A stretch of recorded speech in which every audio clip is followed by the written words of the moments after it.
জয় শ্রীকৃষ্ণ, রাধে রাধে।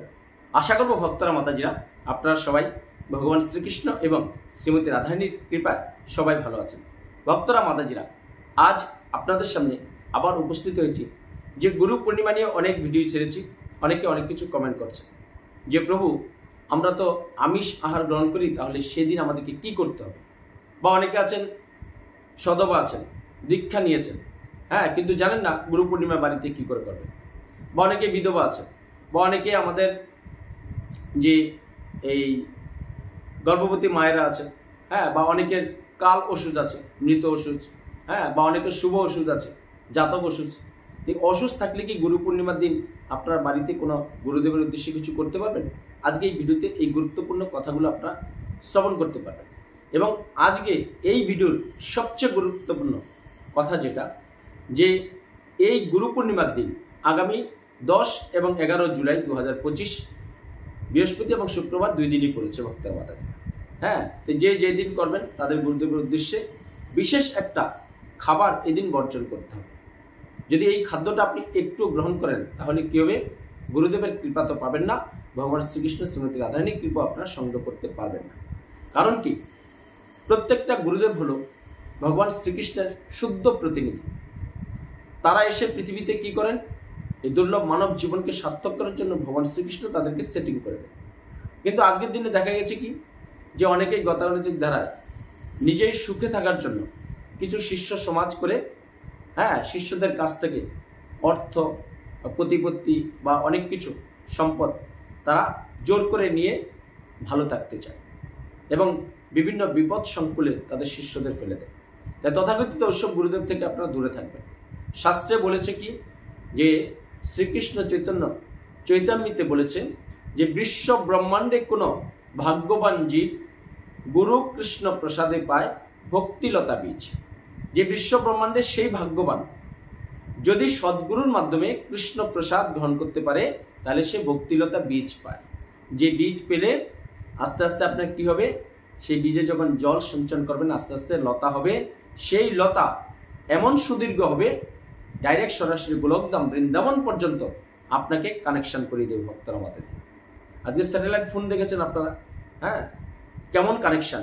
আপনি ভারতবর্ষে বসে আমেরিকার লোকদের সাথে কথাবার্তা বলছেন, কোনো তারের কোনো প্রয়োজন নেই, শুধু নেটওয়ার্কটার প্রয়োজন। তাই গুরুদেব সত্যিকার অর্থে আপনার দুর্লভ মানব জীবনকে কি করে সার্থক করবেন, সেই নেটওয়ার্কটা আপনার মধ্যে স্থাপন করে দেন। তাই আমরা যদি সেই ভক্তিলতা বীজ সংগ্রহ করে সেখানে আমরা জল দেই, তাহলে সিঞ্চন করতে পারবো। আস্তে আস্তে বীজ বড় হবে, লতায় হবে, অনেক দূর পর্যন্ত যাবে। আমরা গোলকধাম বৃন্দাবনে মৃত্যুর পর আমরা সেখানে গমন করতে পারবো। তাহলে আর এই জন্ম মৃত্যু জরা বেদির ত্রিতাপের দুনিয়া আমাদেরকে ভক্তরা মাতাজি 84 লক্ষ জুনিতে আমাকে আর ঘূর্ণিপাক খেতে হবে না। তাই আপনারা অবশ্যই যে আগামী 10 এবং 11 2 দিন গুরু পূর্ণিমা পড়েছে, সেদিন কোন একটি খাবার অবশ্যই আপনি বর্জন করবেন, সেই আজকের ভিডিওর কথাগুলো শ্রবণ করুন মনোযোগ দিয়ে শুরু থেকে শেষ পর্যন্ত। আর ইতিমধ্যেই আমাদের এই কৃষ্ণকথা সুজিতনাথ চ্যানেলটা যারা সাবস্ক্রাইব করেছেন তারা অবশ্যই ভগবান শ্রীকৃষ্ণ শ্রীমতী রাধারানীর কৃপা সংগ্রহ করবেন। যারা নতুন ভক্ত ভিউয়ার্স মাতাজি আছেন, সবার চরণে প্রণতি নিবেদন, আপনারা আমার এই চ্যানেলটা সাবস্ক্রাইব করে বেল আইকন অন করে অল করে রাখুন। তাহলে পৃথিবীর যেখানে থাকবেন ঘরে বসে সুন্দর নির্মল বাংলা ভাষায় আপনি সমস্ত এই সনাতন ধর্মের কথাগুলো নিষ্ঠার সাথে শ্রবণ করতে পারবেন। এখন আসি মূল পর্বে, যে সমগ্র সনাতন ধর্মের মানুষরা এই একটা দিনের জন্য কিন্তু আমরা মুখিয়ে থাকি যে গুরু পূর্ণিমা কবে আসবে। কারণ আমরা 365 দিনই কোনো না কোনো দেবদেবীর পূজা করছি, বা ভগবান শ্রীকৃষ্ণের আমরা সবসময় সেবা করি 365 দিন, বা তার বিভিন্ন পার্শ্বদের বিভিন্ন অবতারদের সেবা করছি। কিন্তু যে গুরুদেব আমাকে দিব্য দৃষ্টির মাধ্যমে ভগবানের সেবার পথটা আমাদের দেখিয়ে দিল, তার সেই শুভ দিনটার জন্য আমরা ওয়েট করে থাকি। যার কারণে দেখবেন এই গুরুদেবদের আবির্ভাবের তিথিতে আমরা ব্যাস পূজা করে থাকি। আমাদের মায়াপুরে, বৃন্দাবনে বা নবদ্বীপে, বিভিন্ন জায়গায় এই গুরু পূর্ণিমা ব্যাস পূজা হয়। গুরু পূর্ণিমার ব্যাস পূজার যে বিশেষ তাৎপর্য কি, যে এই দিনে ভগবান শ্রীকৃষ্ণের যে সপ্তাবেশ অবতার শিল ব্যাসদেব গোস্বামী, তিনি এসেছিলেন এই ধরাধামে। যার কারণে তার আবির্ভাব তিথিকে গুরু পূর্ণিমা বলে বলা হয়। কারণ কি, ব্যাসদেবেরও কি আদিগুরু হলেন ভগবান শ্রীকৃষ্ণ। এবং এই দিনে আমাদের যে স্বর গোস্বামী, সনাতন গোস্বামী, তিনি তার অপ্রকট হয়েছেন, দেহত্যাগ করেছিলেন। দেখবেন বৃন্দাবনে আপনারা যখন যাবেন, যে মদনমোহনের মন্দির আছে, সে মন্দিরের পাশে সমাধি আছে সনাতন গোস্বামী। তিনি একনিষ্ঠ ভক্ত ছিলেন ভগবানের। হ্যাঁ, তারও তিরোধান উৎসব এই গুরু পূর্ণিমাতে।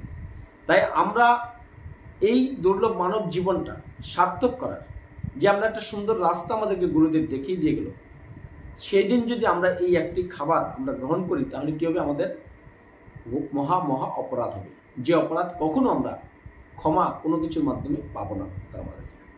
আমি একটা ছোট্ট উদাহরণ দিয়ে বলি, যে যারা যারা আমরা দীক্ষা নিয়েছি, বিশেষ করে সবাই দেখেন এখনো কৃষ্ণপ্রসাদ বা নিরামিষ গ্রহণ করেন না। জর্জরিতভাবে অনেক গুরুদেব আছে, অনেকেই আপনারা দীক্ষা নিয়েছেন। যারা দীক্ষা নিয়েছিলেন সেই দিনটার কথা মনে রাখুন তো, আপনারা কি সেদিন মাছ, মাংস, ডিম বা আমিষ জাতীয় কোনো খাবার গ্রহণ করেছিলেন, না নিরামিষ আহার গ্রহণ করেছিলেন, না কৃষ্ণপ্রসাদ গ্রহণ করেছিলেন? একবার শুধু আপনি মনে করুন। অবশ্যই কেউ কৃষ্ণপ্রসাদ না পারলেও এই দীক্ষার যে শুভ দিন দীক্ষা নিয়েছিলেন যেই গুরুদেবের কাছ থেকে, আপনারা কিন্তু অবশ্যই নিরামিষ আহার গ্রহণ করেছিলেন। তাই আগামী 10 এবং 11 এই যে দুদিন গুরু পূর্ণিমার পড়েছে, এই 2 দিন আপনারা অন্ততপক্ষে, বা যেই দিন গুরু পূর্ণিমা পালন করবেন সেদিন অন্ততপক্ষে কোনো আমিষ জাতীয় খাবার স্পর্শ করবেন না। খাবেন না তো দূরের কথা, স্পর্শ করবেন না। তাহলে কি হবে? আপনি গুরুদেবের কৃপা সংগ্রহ করতে পারবেন না। কারণ গুরুদেব আপনাকে যে নিয়ম নীতি, যে আজ্ঞা দিয়েছিল, সেগুলো তাহলে আপনি পালন করছেন না। আজকে তথাকথিত গুরুদেবরা দেখবেন গেলেই দীক্ষা দিয়ে দিচ্ছে, কিন্তু গলায় তুলসীর মালা পড়তে বলবে না, কপালে তিলক পড়তে বলবে না, মাথায় টিক্কি রাখতে বলবে না।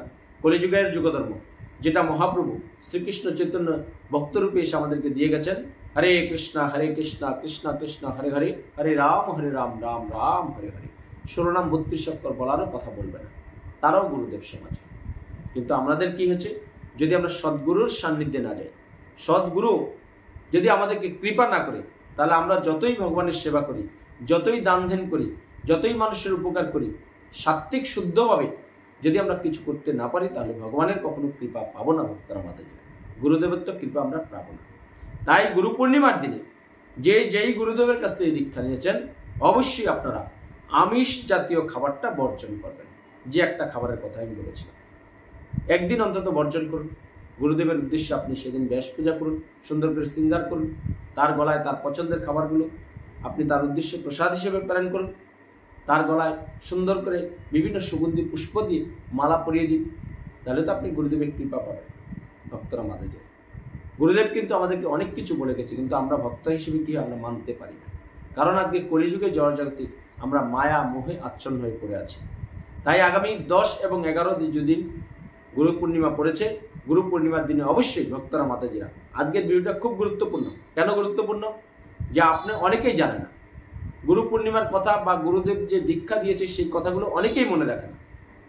নিজে শুধু গাধার মতো সারাদিন পরিশ্রম করে যাচ্ছে, টাকা ইনকাম করে যাচ্ছে, কিন্তু টাকা ভোগ করতে পারছে না। আজকে ম্যাক্সিমাম মানুষ ভক্তরা মাতাজিরা শুধু স্বামী, সন্তান, স্ত্রী তাদেরকে সুখ দিয়ে যাচ্ছে, নিজের কথা ভাবছে না। তাই সত্যিকার অর্থে এই হৃদয়ে কৃষ্ণ চেতনা, কৃষ্ণ ভাবনায় জাগ্রত হন, এখনো সময় আছে। কারণ কি, আমাদের কাল কি হবে, কাল আমরা কখনো বলবো না। কারণ কাল খুব অন্ধকার এবং ডেঞ্জারাস, বিপজ্জনক। হ্যাঁ, কাল করব, পরে করব, এই কথাগুলো থেকে আপনারা বেরিয়ে আসুন। যা করব এখন করব, আজ করব, এই কথা দুটো বলতে শিখুন। যে জীবনে যা করব আজ করব, এখন করব, তাহলে দেখবেন আপনি পারমার্থিক জগতে আস্তে আস্তে কি হবে, ভগবানের সেবায় ব্রতী হয়ে গুরুদেবের কৃপা আপনারা সংগ্রহ করতে পারবেন তার মাতাজিরা।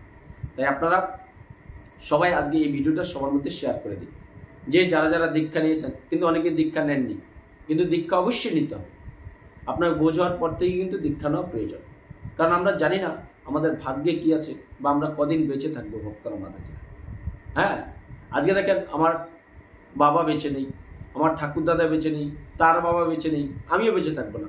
বা আমাদের সন্তান আছে, স্ত্রী আছে, হ্যাঁ ভাই আছে, বন্ধু আছে, পরিবার পরিচিতি, অনেক বন্ধু বান্ধব আছে। গুরু পরম্পরা ধারায় পৃথিবীতে আমরা কেউ অমর নই, আমাদেরকে মৃত্যুবরণ করতেই হবে। মৃত্যুটা মানুষের স্বাভাবিক, প্রত্যেকটা জীবের জন্য, শুধু মানুষের জন্য নয়। এই পৃথিবীতে ব্রহ্মাজি যাকে সৃষ্টি করেছেন, হ্যাঁ তাকে অবশ্যই মরতে হবে। গুরু ব্রহ্মা, গুরু বিষ্ণু, গুরুদেব মহেশ্বর, গুরুই সাক্ষাৎ পরম ব্রহ্ম, তস্মৈ শ্রী গুরুবে নমঃ। আমরা গুরুদেবের নাম মন্ত্রে এটা পেয়েছি। গুরু হলো সাক্ষাৎ পরম ব্রহ্ম। গুরুদেব কিন্তু ভগবান নয়, তিনি ভগবানের প্রতিনিধি হিসেবে তিনি কি করেন, প্রত্যেকটা মানুষকে দিব্য জ্ঞানের মাধ্যমে অন্ধকারে যে আমরা পতিত থাকি আলোর রাস্তায় নিয়ে আসেন। আলোর রাস্তায় এনে আমাদেরকে কি করেন, যে ভগবানের কি করে আমরা সেবা করব, কি করে আমরা দুর্লভ মানব জীবনটা সার্থক করবো, সেই রাস্তা দেখিয়ে দেয়। কিন্তু আমরা দীক্ষা নিচ্ছি ঠিকই, অনেকেই দেখবেন কথায় কথায় বলে আমি দীক্ষা নিয়েছি, আমি কিন্তু দীক্ষিত। অনেক জায়গায় আমরা বৈষ্ণব সেবায় যাই, অনেকে ভাগবত পাঠে যাই, অনেক বাড়িতে, হ্যাঁ বলে আমি দীক্ষিত, আমি তো ধরতে পারবো। দীক্ষিত হয়ে কি হচ্ছে, গুরুদেব সদ্গুরু যে আপনাকে নিয়মগুলো বলেছে আপনাকে সেগুলো পালন করছি। আমরা কোনো নেশাজাত দ্রব্য ছাড়তে পারছি না, আমরা বিবাহ বহির্ভূত সম্পর্কে আমরা জড়িয়ে পড়ছি, হ্যাঁ আমরা আমিষ আহার ছাড়তে পারছি না, আমরা মানুষের সাথে কথায় কথায় মিথ্যা কথা বলছি, শুধু অপরকে ঠকানোর চিন্তা আমরা করছি। কোনো গুরুদেব কিন্তু আপনাকে এই জ্ঞান দেবে না ভক্তার মাঝে। সত্যিকার অর্থে আপনার এই মানব জীবনটাকে যদি আপনি একটু সার্থক করতে চান, তা আগামী 10 এবং 11 2 দিন গুরু পূর্ণিমা আছে, সেদিন অবশ্যই আপনারা যেদিন পালন করবেন সেদিন অবশ্যই মাছ, মাংস, ডিম বা আমিষ জাতীয় যে খাবারগুলো আছে সেগুলো বর্জন করুন। অন্তত গুরুদেবের কৃপা পাওয়ার জন্য বা ভগবান শ্রীকৃষ্ণ শ্রীমতী রাধারানীকে আপনারা যদি সন্তুষ্ট করতে চান, তাহলে আপনারা গুরু পূর্ণিমাটা সুন্দর করে পালন করুন। আপনার গুরুদেবের যা পছন্দ সেগুলো আপনি সংগ্রহ করুন।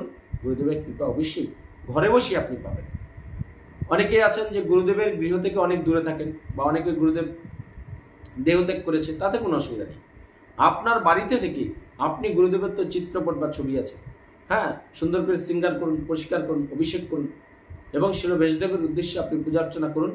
দেখবেন আপনি বাড়িতে থেকে, গৃহে থেকে আপনি গুরুদেবের কৃপা পাবেন।